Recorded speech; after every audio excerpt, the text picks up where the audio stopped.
Hello बच्चों, कैसे हो आप लोग। बच्चों आज मैं आप लोगों को थर्मोडायनामिक वर्क पे इम्पोर्टेंट न्यूमेरिकल कराऊंगा जो एग्जामिनेशन पॉइंट ऑफ व्यू से और कंपटीशन पॉइंट ऑफ व्यू से बहुत ही ज़्यादा इम्पोर्टेंट हैं।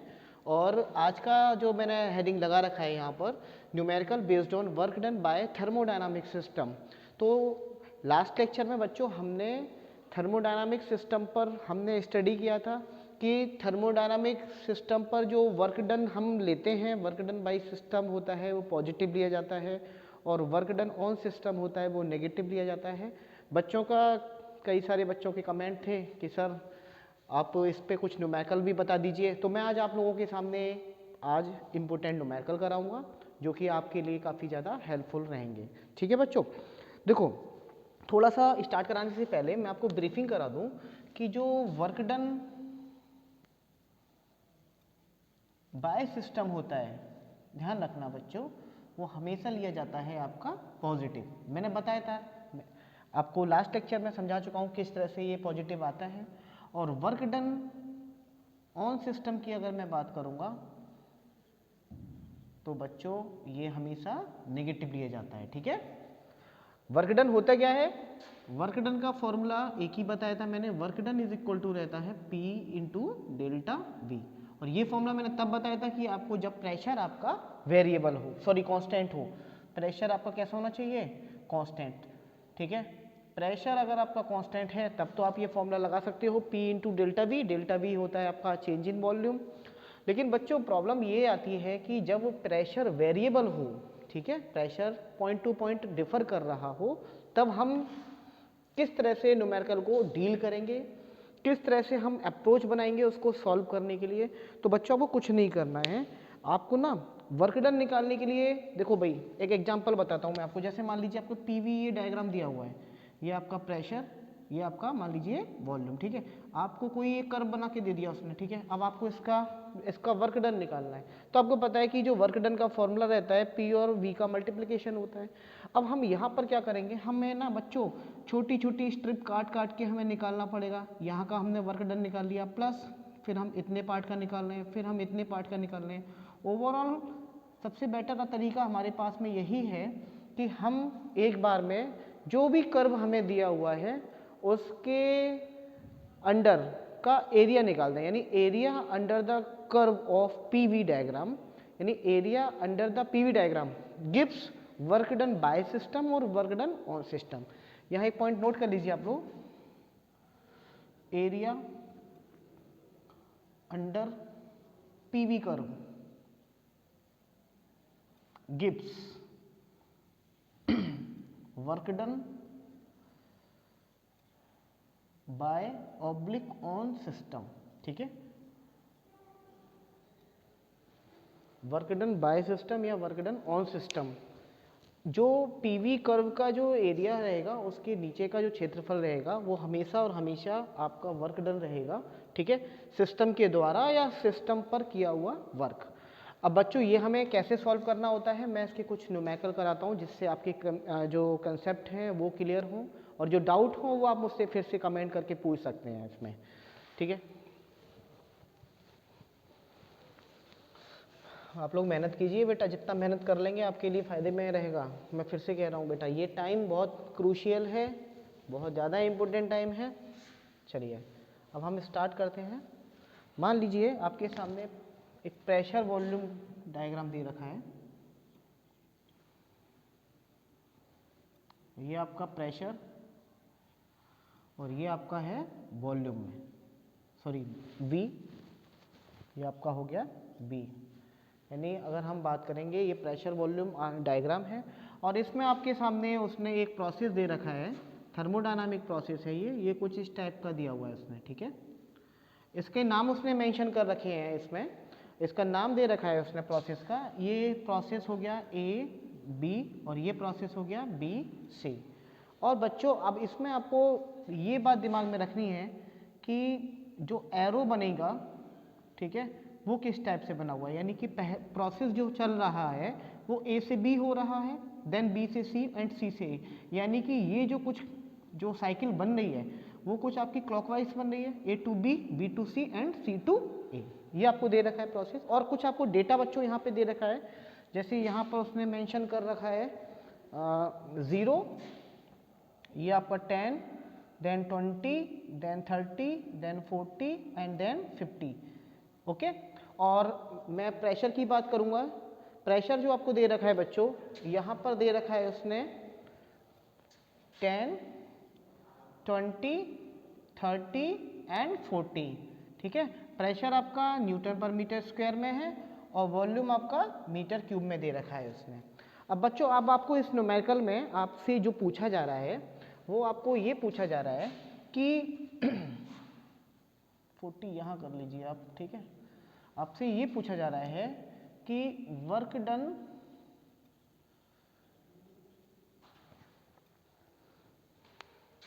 During process A to B, work done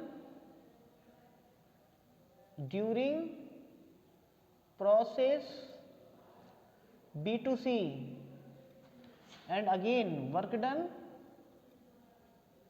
during process C to A। बच्चों, ये 3 प्रोसेस आपके सामने दिए गए हैं। इस प्रोसेस में किसी गैस को मतलब कितना वर्क करना पड़ेगा, इस प्रोसेस में कितना वर्क करना पड़ेगा, गैस वर्क करेगी या हमें एक्सटर्नल वर्क करना पड़ेगा, हमें नहीं पता। तो बच्चों, अब पहले तो ये समझो कि ये जो न्यूमेरिकल है, इस न्यूमेरिकल में प्रेशर वेरी कर रहा है। ठीक है। प्रेशर कैसे वेरी कर रहा है, देखो कहीं पर इस प्रोसेस में देखोगे तो प्रेशर 10 था, कांस्टेंट है, लेकिन आगे बढ़ोगे B से C वाले में जाओगे तो प्रेशर आपका इंक्रीज होता हुआ जा रहा है। ठीक है। C से A में जाओगे तो प्रेशर आपका कम होता हुआ जा रहा है। तो बच्चों ध्यान रखना, मैंने तुम्हें बताया था जब प्रेशर वेरिएबल होता है तो बस आप एरिया अंडर द कर्व ले लेंगे। ठीक है। मैंने अभी थोड़ी देर पहले बताया था कि area under the curve gives always work done by system और वर्क डन ऑन सिस्टम। जरा चेक करते हैं किस तरह से निकालना होता है। तो पहले हमें देखना है प्रोसेस A से B, तो वर्क डन जो A से B होगा तो जरा हमें एरिया ले लेना होगा। तो एरिया अंडर AB, तो AB के नीचे का एरिया जितना भी रहेगा, अब AB को एरिया देखिए, जरा चेक कीजिए, ये आपके सामने एक रेक्टेंगल बनता हुआ दिखाई दे रहा है। तो आपको पता है रेक्टेंगल का जो बच्चों एरिया होता है वो होता है लेंथ इंटू ब्रेड्थ, यानी लंबाई गुणा चौड़ाई। अब बच्चों यहाँ पर लंबाई कितनी ली जाए, तो लंबाई आपके सामने दिखाई दे रही है, ये 10 है और ये 50 है, तो लेंथ आपकी हो गई 50 माइनस 10। ध्यान से समझना ये। और ये जो ब्रेड्थ हो गई इसकी वो कितनी दिखाई दे रही है, 10। ठीक है। तो ये आपका आ गया 10। 50 में से 40 गया तो 40 बचा इंटू 10, यानी ये आ गया 400 जूल। 400 जूल। अब ये 400 जो जूल आया है बच्चों, अब ध्यान से समझना इस चीज़ को, ये पॉजिटिव लिया जाएगा या नेगेटिव लिया जाएगा। अब देखो ध्यान से, इस चीज़ की ट्रिक है। पहले देखो आप कहाँ से कहाँ चल रहे हो, आप A से B, एरो देखिए न्यूमेरिकल में एरो किधर से किधर दिया हुआ है, यानी A से B की ओर दिया हुआ है, टुवार्ड्स B है इन स्टार्टिंग फ्रॉम A, यानी A से स्टार्ट हो रहा है और B पर ख़त्म हो रहा है। इसका मतलब ये हुआ कि आपका जो वॉल्यूम है वो बच्चों कम हो रहा है या नहीं हो रहा है। भाई स्टार्टिंग का जो वॉल्यूम है वो 50 मीटर क्यूब है और फाइनली जो वॉल्यूम रह गया 10 मीटर क्यूब रह गया, यानी वॉल्यूम में कमी आ रही है। और जब जब बच्चों वॉल्यूम में कमी आती है, आयतन में कमी आती है, आप क्या ले लेते हो, नेगेटिव। भाई फॉर्मूला तो आपके सामने यही है, P डेल्टा V, ये तो पेटेंट फॉर्मूला है, P into V final minus V initial. अब फाइनल आपका कम हो रहा है, इनिशियल आपका ज़्यादा हो रहा है, ये टर्म्स आपका ऑटोमेटिकली कैसा हो जाएगा बच्चों, नेगेटिव हो जाएगा। ठीक है। अब इसके बाद में हम क्या करते हैं बच्चों, B से C वाले प्रोसेस में पूछा है मुझसे, work done during process BC, यानी B से अगर मैं C में निकालूंगा तो वही हिसाब है, एरिया अंडर द कर्व। अब इस बार जो एरिया लूंगा मैं, एरिया अंडर B से C में, तो अब ये मैं पूरा एरिया कवर कर लूंगा, ये B से C में ये पूरा एरिया मैं पूरे को कवर कर लूंगा, यानी B से एरिया अंडर कर्व जो है वो BC के नीचे का एरिया कितना हो जाएगा। अब देखिए BC के नीचे का एरिया निकालने का तरीका ये है कि आपके सामने ये ट्रेपेजियम बन गया बेटा, हिंदी में जिसको समलंब चतुर्भुज बोलते हैं, ट्रेपेजियम बन गया। ये ट्रेपेजियम कैसे बन गया, देखो कल्पना कीजिए इस चीज़ को, देखो ये चीज़, ये डायग्राम और ये पूरा डायग्राम। ठीक है। ये क्या बन गया, ये ट्रेपेजियम बनता हुआ दिखाई दे रहा है आपको। ये पूरा ट्रेपेजियम बनता हुआ दिखाई दे रहा है। मुझे एरिया अंडर द कर्व लेना होता है, जो भी कर्व दिया हुआ है, जो भी लाइन दी हुई है, उसके नीचे का एरिया हमें यहाँ पर निकालना होता है। तो बच्चों ट्रेपेजियम का एरिया कैसे निकालोगे आप इसका? 1/2 सम ऑफ पैरेलल साइड्स, यानी एक साइड्स आपकी ये 10 दिखाई दे रही है, एक पैरेलल ये हो गया किसके, इस वाली लाइन के, यानी ये 10 दिखाई दे रहा है और ये मुझे पूरा 40 दिखाई दे रहा है, यानी ये हो गया 10 × 10 + 40 और मल्टीप्लाई बाय हाइट। अब हाइट कितना हो जाएगा, ये डिस्टेंस पूरी। अब ये डिस्टेंस निकालने का तरीका ये है कि 50 में से 10 माइनस कर दीजिए, आपको अभी मैंने निकाला था ये डिस्टेंस पूरा, यानी 50 - 10। यहाँ से सॉल्व कीजिए इसको, तो ये हो जाएगा 50/2 मल्टीप्लाई बाय 50 में से 10 गया 40 बचेगा, यहाँ से ये आपका हो गया 20 और ये हो गया 1000, यानी यहाँ पर तुम्हारा जो रहेगा वो 1000 जूल वर्क होगा। अब ये वर्क कैसे होगा, पॉजिटिव लिया जाएगा या निगेटिव लिया जाएगा? बी से सी में बच्चों आप राइज कर रहे हो वॉल्यूम को, देखो पहले वॉल्यूम बी पॉइंट पर 10 था, पहले तो देखो कहाँ से कहाँ चल रहे हो, मैंने तुम्हें सिखाया है ना, पहले कहाँ से कहाँ चलना है। तो बी से आप चलना प्रारंभ कर रहे हैं और सी पर पहुँच रहे हैं बच्चों, तो बी से चल रहे हो सी की ओर, तो बी पॉइंट पर तो 10 m3 10 Nm/m² प्रेशर है, सॉरी यहाँ पर वॉल्यूम देखोगे 10 m3 है और सी पॉइंट पर कितना है 50 m3, यानी वॉल्यूम में इंक्रीमेंट हो रहा है, वॉल्यूम में इंक्रीमेंट होता है तो पॉजिटिव लिया जाता है। इसका मतलब ये हो गया कि बी से सी में जब जब पॉजिटिव आ रहा है, एक कंसेप्ट समझना, जब जब पॉजिटिव वर्क मिलेगा तब तब वर्क डन बाय सिस्टम रहेगा, और जब जब नेगेटिव वर्क आ रहा है तब तब वर्क डन ऑन सिस्टम रहेगा। दैट मीन ए से बी में तो हमें कुछ ना कुछ कार्य करना पड़ रहा है सिस्टम को, लेकिन बी से सी की अगर हम बात करेंगे बच्चों, तो बी से सी में हमें कार्य मिल रहा है, यानी वर्क हमें मिल रहा है। तो कोई भैया यही लॉजिक है। अब इसके बाद में देखिए work done by during process C to A. अब सी टू ए में हम कैसे निकालेंगे, हम सी टू ए में अगर हमें वर्क पूछा है तो भैया एक चीज़ सुन लो पहले, ये एक स्ट्रेट लाइन है, यहाँ पर वॉल्यूम कांस्टेंट है, आप यहाँ पे देख सकते हैं पी डेल्टा वी लगाएंगे तो यहाँ पे कांस्टेंट वॉल्यूम में, चाहे फाइनल देखो चाहे इनिशियल देखो, जब कोई स्ट्रेट लाइन होती है वॉल्यूम कांस्टेंट होता है तो कोई आपका वर्क नहीं मिलता, तो थर्ड प्रोसेस में कोई भी वर्क आपको नहीं मिलेगा। और वैसे भी ये एक स्ट्रेट लाइन है, इसके नीचे का एरिया क्या निकालोगे, कुछ भी नहीं होगा, तो that mean work done in this process work done will be 0 either bye on system either by system. तो हम कह सकते हैं कि पूरे प्रोसेस में ए से बी में हमें जो कार्य प्राप्त हुआ है वो 400 जूल का प्राप्त हुआ है, सिस्टम पर हमें करना पड़ा है, ठीक है। और बी से सी में जो ओवरऑल जो वर्क है वो सिस्टम के द्वारा मिला है, वो कितना मिला है, पॉजिटिव का 1000 जूल। अगर कोई आपसे पूछता है बच्चों इसमें आपसे अगर कोई पूछता है कि भैया टोटल वर्क डन कितना हुआ, A to B and B to C and then C to A, तो टोटल वर्क डन के लिए सारे वर्कों को हम जोड़ देते हैं, ठीक है। तो सारे वर्कों को हम कैसे जोड़ेंगे, तो टोटल वर्क डन अगर हमसे पूछता है तो आप कैसे निकालोगे, कहाँ से स्टार्ट किया था, ए से, तो work done during A to B plus work done during B to C plus work done during C to A. अब देखो बच्चों सी टू ए में तो ये वर्क डन 0 निकल के आ गया, ए से बी में आपका कितना वर्क डन है -400 जूल प्लस बी टू सी में आपका निकल के आया है 1000 जूल, ओवरऑल आपका कितना निकल के आया है प्लस का 600 जूल। यानी इस प्रोसेस में मतलब जो भी सिस्टम था आपके सामने, गैसीय सिस्टम कुछ भी दिया हो, उसमें हमें ओवरऑल वर्क डन मिलने वाला है कितने जूल का, 600 जूल का। तो आई थिंक मुझे नहीं लगता कि इस टाइप के न्यूमेरिकल में आपको कोई दिक्कत आनी चाहिए। अब मैं एक न्यूमेरिकल आपको और देता हूँ, आप तब तक इसे नोट करने के बाद उसको करने का प्रयास करेंगे। और बच्चों मेहनत करो, देखो जितना मेहनत आप लोग कर लोगे उतना, सीरियसली बोल रहा हूँ, आप लोगों के लिए बेनिफिट है। मैं मेहनत करने वाले बच्चों के साथ हमेशा हूँ बेटा, जितनी आप मेहनत कर लेंगे उतना आपके लिए बेनिफिट है। क्योंकि देखो बच्चों जितना आप टाइम अपनी किताबों पर देते हो उतना आप सोचा करो बैठ के कि हम कितना आगे तक जा सकते हैं, ठीक है। अब देखिए एक न्यूमेरिकल है, अब इसको खुद ट्राई करेंगे आप लोग करने का।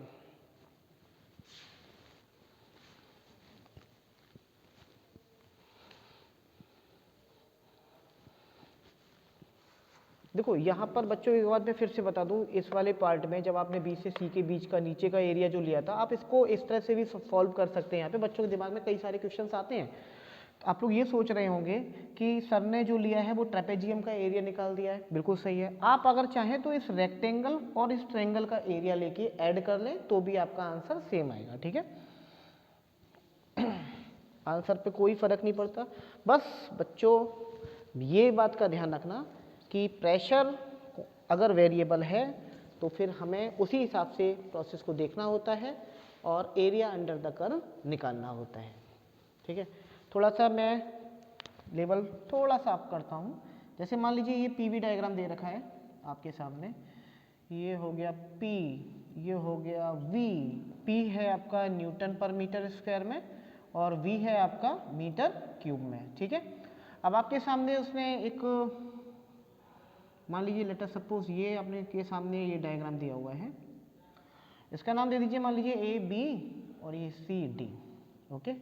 और मान लीजिए ये है तुम्हारा 10 और ये है मान लीजिए 30 और ये फिर से मान लीजिए 10 और ये मान लीजिए 50, ओके। इस बार मैं कुछ चेंज करता हूँ, इस बार मैंने प्रोसेस कुछ इस तरह से लिया है, ये लीजिए, ठीक है। अब जरा करके देखते हैं इंस्ट्रूमेंटल में, थोड़ा सा पॉज करके आप लोग ट्राई कीजिए इसको, कितना कर सकते हो, फिर देखते हैं हम कितने बच्चों ने इसको सही सही किया है, कितने बच्चे इसको नहीं कर पा रहे हैं।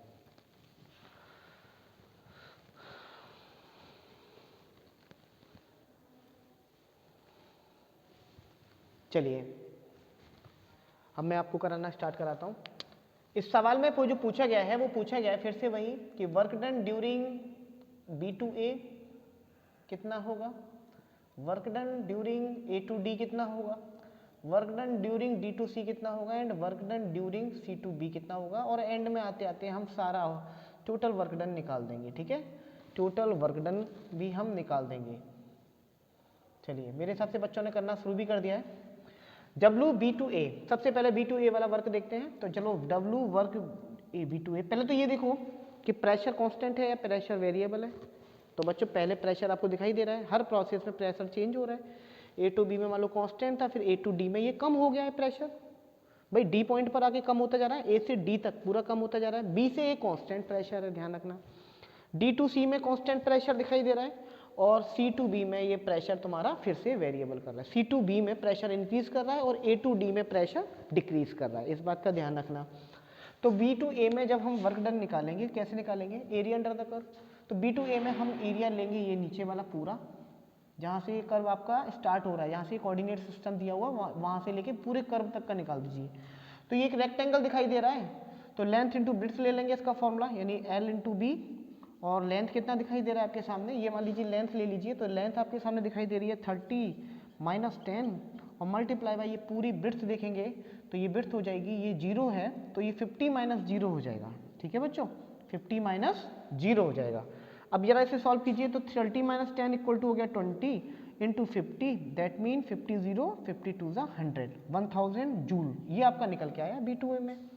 अब B2A में ये 1000 जूल जो निकल के आया है ये पॉजिटिव है या नेगेटिव, जरा देखिए। वॉल्यूम क्या कर रहा है यहाँ पे, कम हो रहा है, माइनस ले लीजिए, क्लियर। भाई दिमाग में रखना, W इज इक्वल टू होता तो P डेल्टा V है, V final minus V initial. Final तुम्हारा कम हो गया, इनिशियल ज़्यादा था। उसके बाद में A टू D, अब बताने की जरूरत नहीं है, ए टू डी में 0 हो जाएगा। अभी मैंने इससे पहले वाले न्यूमेरिकल में बताया था, एक आपको एक वर्टिकल लाइन दिखाई दे रही है पीवी डायग्राम पे, जब भी वर्टिकल लाइन आ जाए वर्क डन हमेशा 0 होगा क्योंकि वॉल्यूम चेंज नहीं हो रहा, वॉल्यूम कांस्टेंट है। इसी प्रकार से जरा डब्ल्यू कौन सा पूछा है, डी से सी, डी टू सी निकालेंगे तो एरिया अंडर द कर्व। अब की बार हम डी टू सी वाला एरिया लेंगे, ये वाला एरिया पूरा कंप्लीट करेंगे, है ना, ये वाला एरिया कवर करेंगे। ये भी फिर से वही फॉर्मूला हो जाएगा, लेंथ इंटू ब्रिड्थ। लेंथ आपको दिखाई दे रही है पूरी, कितनी हो गई है 30 माइनस 10, ये पूरी लेंथ है यानी ये 20 का गैप है, मल्टीप्लाई बाय ब्रिड्थ आपके सामने ये दिखाई दे रही है, दैट मीन 10। 30 में से 10 गया तो आपका बच्चा 20 मल्टीप्लाई बाय 10, यानी ये आपके सामने आ गया 200 जूल। अब बच्चों डी से सी में, डी टू सी में ये पॉजिटिव है या नेगेटिव है, डी टू सी में बच्चों ये पॉजिटिव होगा क्योंकि यहाँ पर वॉल्यूम जो है वो इंक्रीज कर रहा है। यानी कि आपके सामने ये वर्क डन आपके सामने आ गया है, पॉजिटिव का 200 जूल। देन लास्ट हमारा रह गया है C2B। C2B में फिर से देख लीजिए, एक हमें सीधी लाइन मिल गई है। C2B में ये वर्क डन तुम्हारा कितना रहेगा, 0 रहेगा। क्यों 0 हो रहा है, क्योंकि वॉल्यूम चेंज नहीं हो रहा। वॉल्यूम चेंज नहीं हो रहा तो कोई वर्क डन नहीं मिलता। यानी ओवरऑल हमें अगर टोटल वर्क की मैं बात करूंगा तो टोटल वर्क के लिए सारे वर्कों को मैं ऐड कर दूंगा, B2A, then A2D, then D2C, then C2B। C2B वाला वर्क 0 है आपका, A2D वाला वर्क 0 है, बच्चा क्या है B2A। B2A वाला वर्क जो है वो माइनस का 1000 जूल निकल के आ रहा है, और D2C वाले में आपका निकल के आ रहा है प्लस का 200 जूल, माइनस 800 जूल आपका आंसर हो गया। ये टोटल वर्क डन हो गया, ये टोटल वर्क डन आ गया। इसका मतलब ये नेगेटिव है तो घबराने की आवश्यकता नहीं है, इस बार वर्क डन आपको करना पड़ा है, यानी वर्क डन ऑन सिस्टम हुआ है, वर्क डन ऑन गैस हुआ है, तो इस समय आपको वर्क करना पड़ा है। तो आई थिंक मेरे सामने ये दोनों न्यूमेरिकल में आपको कोई दिक्कत नहीं होनी चाहिए, ठीक है। आप लोग इसी तरह से पढ़ाई करते रहिएगा। All the very best.